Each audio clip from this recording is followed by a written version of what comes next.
Hello hello IPL auction अखेर पार पडलेलं आहे। IPL 2024 साठीचं मिनी ऑक्शन होतं, पण रेकॉर्ड्स मॅक्सिमम होते।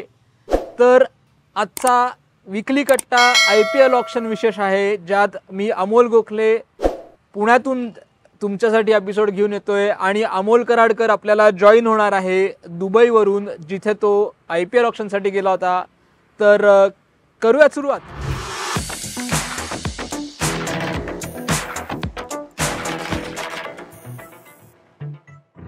येस, तर IPL ऑक्शन 2024 साठीचं अखेरीस पार पडलेलं आहे। बेसिक नंबरशी पुन्हा एकदा उजळणी करून सुरुवात करूयात। IPL मध्ये 332 प्लेयर्स होते। IPLच्या आदल्या दिवशी 3 प्लेयर्सनी माघार घेतली, 2 नावं ॲड केली गेली। अवेलेबल स्लॉट 77 जरी असले तरी एकूण ऑक्शनमध्ये विकले गेलेले खेळाडू आहेत 72। 42 इंडियन प्लेयर्स विकले गेलेत, तर 30 फॉरेन प्लेयर्स IPL ऑक्शनमध्ये घेतले गेलेत। आणि टीमकडे साधारणतः 262.95 263 कोटींची पर्स होती, त्यापैकी 230.45 कोटी इतकी रक्कम फ्रँचायझीनी 10 एकूण प्लेयर्सवर खर्च केलेली आहे। तर एपिसोडची सुरुवात आपण यावेळेस थोडीशी वेगळी करणार आहोत। अर्थातच अनकॅप प्लेअरपासून आपण सुरुवात करणार आहोत। अनकॅप प्लेयर्स ज्यांच्यासाठी मोठी बोली लागणं अपेक्षित होतं ते घडलेलं आहे। 3 अनकॅप प्लेयर्स असे आहेत ज्यांच्याबद्दल मी सांगणार आहे। एक आहे कुमार कुशाग्र, झारखंडचा विकेट कीपर। झारखंड आणि विकेट कीपर हे नातं आता इंडियन टीमसाठी किंवा म्हणा इंडियन क्रिकेटच्या कॉन्टेक्स्टमध्ये खूप महत्त्वाचं नातं आहे की झारखंड आणखीन विकेट कीपर। तर कुमार कुशाग्रला दिल्ली कॅपिटल्सनी 7.2 कोटीला घेतलेला आहे। IPLचा जो आदित्यनी प्रिव्ह्यू केला होता ऑक्शन आधी, त्यातही त्यांनी सांगितलं होतं की दिल्ली कॅपिटल्सला रिषभ पंतसाठी एक चांगला बॅकअप विकेट कीपर लागणार आहे। आणि ज्यावेळी दिल्लीला संधी मिळाली त्यावेळी कुमार कुशाग्रसाठी ऑल आउट ते गेले, त्याला 7.2 कोटी दिले आणि कुमार कुशाग्र दिल्लीने आपल्या ताफ्यात घेतलेला आहे। दुसरा प्लेअर जो आहे त्याबद्दल मी बोलणार आहे, तो म्हणजे ज्याबद्दल अमोल कराडकरनी आपल्याला IPL ऑक्शनचा जो आपण एपिसोड केला त्यात सांगितलं होतं, तो म्हणजे नाव नीट ऐका, शुभम दुबे। जर तुम्ही इंटरनेटवर सर्च केलं तर तुम्हाला शिवम दुबेचा फोटो दिसेल, तुम्हाला शुभम दुबेच्या ऐवजी अर्शिन कुलकर्णीचा फोटो दिसेल, पण नाव परत ऐका, शुभम दुबे विदर्भाचा 29 वर्षाचा लेफ्ट हँडेड बॅटर आहे। काय खासियत आहे त्याची, तर विदर्भाकडनं गेले 2 सीझन तो तोडतोय। इम्पॅक्ट प्लेअर म्हणून त्यांनी खोऱ्यानी दावा केल्यात। त्याला राजस्थान रॉयल्सनी 5.8 कोटीला आपल्या ताफ्यात समाविष्ट करून घेतले, जेणेकरून त्यांचा शेमरॉन हेटमायर जर का चालला नाही किंवा मिडल ऑर्डर त्यांना थोडीशी ब्लॉस्टर करायची वेळ आली तर त्यांना शुभम दुबे उपयोगी येईल, इम्पॅक्ट प्लेअर म्हणून येऊ शकतो। आणि अनकॅप प्लेयर्स मधला टॉप बाय जो ठरलेला आहे तो म्हणजे समीर रिझवी, उत्तर प्रदेशचा खेळाडू, ज्याला चेन्नई सुपर किंग्सनी 8.4 कोटी दिलेला आहेत।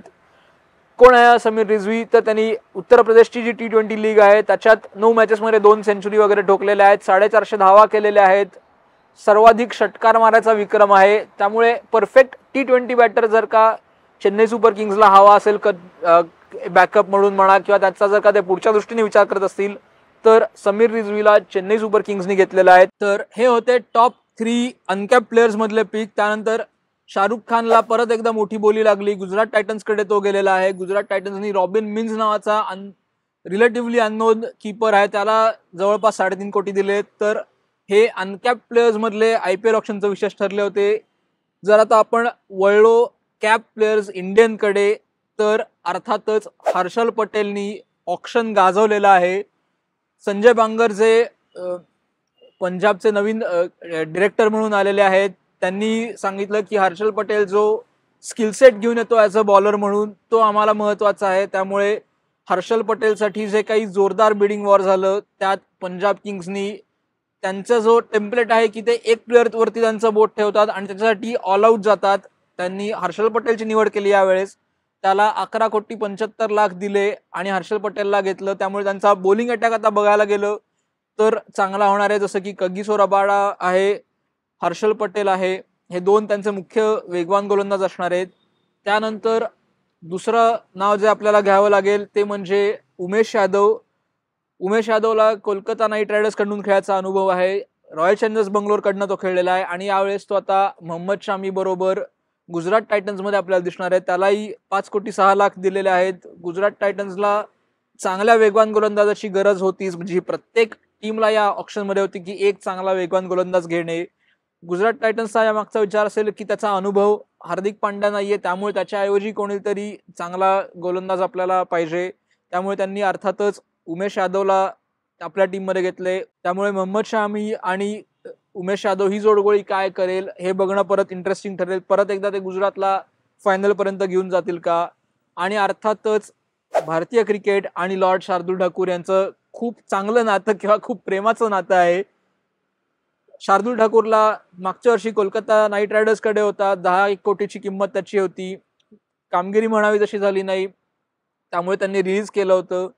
अर्थातच आपण जो IPL ऑप्शनचा प्रिव्ह्यू केला त्यात म्हटलं होतं की शार्दूल ठाकूर चेन्नई सुपर किंग्स परत घेऊ शकतील का, कारण की एकंदरीत Deepak Chahar injury prone bowler आहे.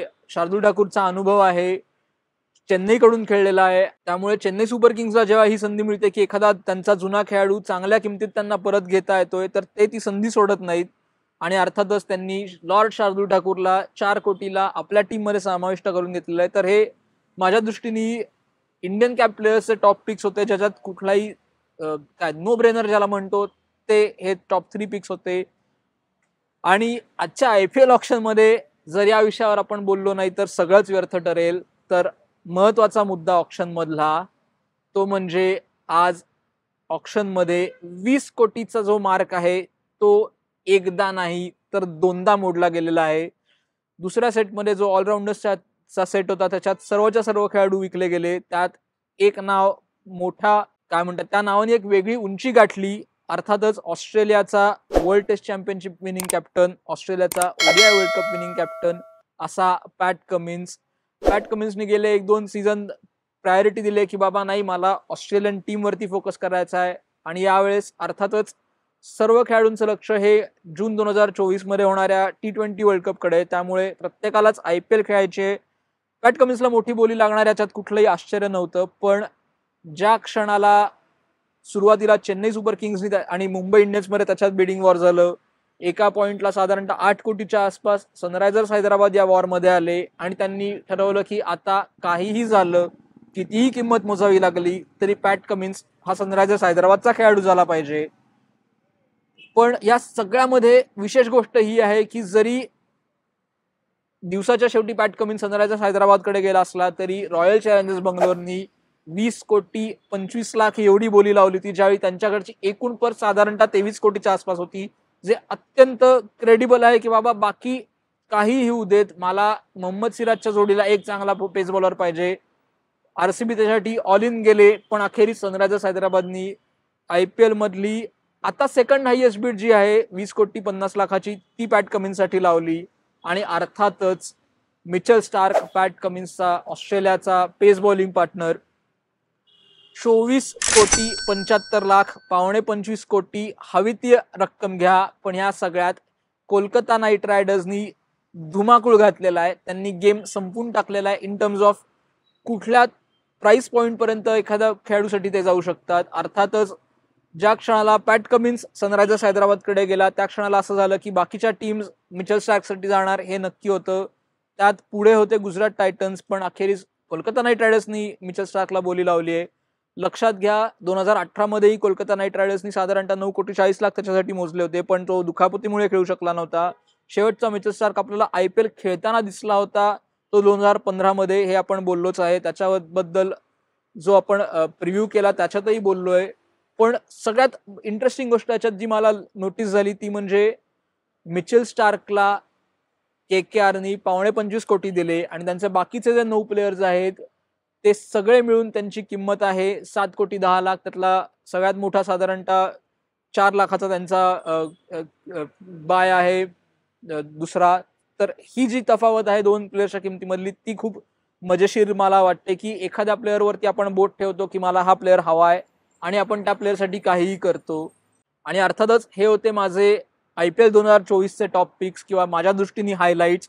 आणि ह्या सगळ्याच बरोबर आपला जो अमोल कराडकर आहे द हिंदूचा क्रीडा पत्रकार, तो दुबईमध्ये ऑप्शनसाठी होता तो आपल्याला सांगतोय त्याचा ऑप्शनचा अनुभव काय होता, त्याची एक्सपर्ट कमेंट काय आहे या सर्व ऑप्शनवरती, तो याकडे कशा दृष्टिकोनातून बघतो.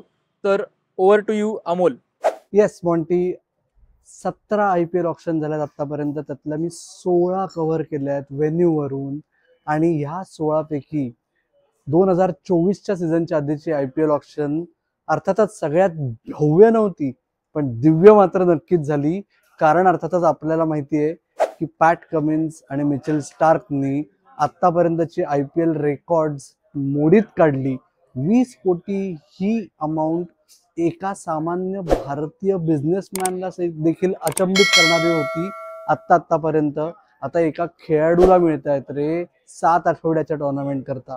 पण फक्त पॅट कमिन्स आणि मिचेल स्टार्क हे चर्चेतले मुद्दे नव्हते. या ऑप्शन मध्ये आपल्याला एक बघायला मिळालं की एक ट्रेंड जो कायम आहे IPL ऑप्शन्स मध्ये, की पहिल्या 3 ते 4 सेट्स मध्ये आणि शेवटच्या ऍक्सिलरेटेड ऑप्शनच्या विशेषतः रिकॉल राऊंड मध्ये 1 किंवा 2 प्लेयर्सना लॉटरी लागते. तर नक्कीच तसं झालं सुरुवातीच्या काळात. शेवटी सुद्धा आपण बघितलं स्पेन्सर जॉन्सन आणि रायली रुसो यांना जी लॉटरी लागली, ते जर सुरुवातीला त्यांच्यासाठी कोणी पेडल रेज केलं असतं तर अर्थात त्यांना बेस प्राइस किंवा फार फार तर बेस प्राइसच्या दुप्पट पैसे मिळाले असते. त्याच्यामुळे ती गोष्टही यावेळेस आपल्याला प्रकर्षाने जाणवली. तिसरा मुद्दा, इम्पॅक्ट प्लेअरचा मोठा इम्पॅक्ट विशेषतः भारतीय डोमेस्टिक अनकॅप्ड ऑलराऊंडर्सवर होतोय. त्यांना खूप मोठा फटका पडतोय.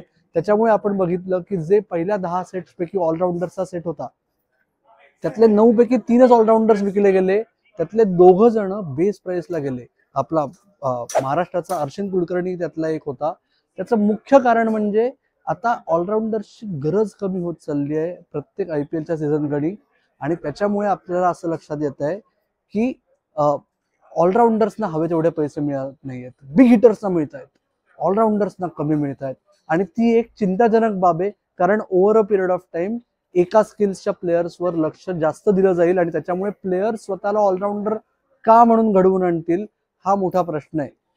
तिसरा महत्वाचा मुद्दा, गेला आठवडाभर जेव्हापासून हार्दिक पांड्याला मुंबई इंडियन्सचा कर्णधार म्हणून घोषित केलंय, तेव्हापासून सोशल मीडियावर कुठलाही प्लॅटफॉर्म ओपन करा, वेगवेगळ्या कॉन्स्पिरसी थिअरीज आहेत की सिनियर्स मध्ये फूट पडलीये.